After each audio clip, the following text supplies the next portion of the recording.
Smith விகில்ஸ்வர்த் பயங்கரமான தேவ மனுஷன், பல பேரை உயிரோடு அடிப்பிருக்கார். இவர் போய் வசனத்தை சொன்னால் செவிட்டு காதுகள்லாம் திறக்கும், கண்கள் எல்லாம் திறக்கும்.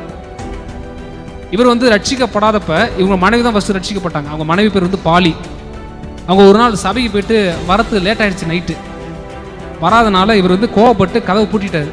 நீ நைட்டு ஃபுல்லாக என்ன பண்ணணும், வெளியே தான் இருக்கணும், காலையில் தான் நான் என்ன பண்ணுவேன் உன்னை உள்ளே விடுன்னு சொல்லி கதவை பூட்டிட்டார். அந்த நாட்டில் எப்படி அப்படின்னா பனி அப்படியே கொட்டுமா, அந்த கொட்டுற பனியில் அவங்க நனைஞ்சிக்கிட்டு உபத்திரப்பட்டுருக்குறாங்க. உள்ளே வந்து நல்லா ஜாலியாக ஸ்மித் வந்து தூங்கிட்டு இருக்காரு.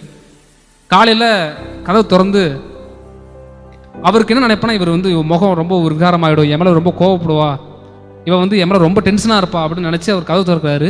அவங்க முகத்தில் கொஞ்சம் கூட ஒரு சலிப்பு இல்லை, ஒரு வெறுப்பு எதுவுமே இல்லை. சிரிச்ச முகமாக உள்ளே போய் ஒரு காஃபி போட்டு எடுத்து வந்து டார்லிங் இந்தாங்க அப்படின்னு சொல்லி காஃபின்னு சொல்லி கொடுத்தாங்களாம். அந்த காஃபியை வாயில் வைக்கிறப்ப இயேசுவை அவர் ஏற்றுக்கிட்டாராம். நான் இப்படியே சொல்கிறேன், அந்த தேசத்தில் சூரியன் உதித்ததோ என்னமோ அவருடைய இதயத்தில் நீதியின் சூரியன் உதிச்சிட்டாரு. அதாவது நான் இவ்வளோ உபத்திரவப்படுத்தியும் அவள் ஒரு வார்த்தை கூட என்ன பண்ணல, காயப்படுத்தலை. என்ன பண்ணா, அப்படி அன்பாக இருக்காருன்னு சொல்லி அன்னைக்கு அந்த டைமை இயேசு ஏற்றுக்கிட்டாராம். அவரை விசுவாசத்தோடு நடத்தி பெரிய ஒரு விசுவாச அப்போஸ்தலன்னு சொல்லிக் கொடுக்குற அளவுக்கு அவரை மாற்றுறது அவருடைய மனைவியுடைய சாட்சியின் ஜீவியம்.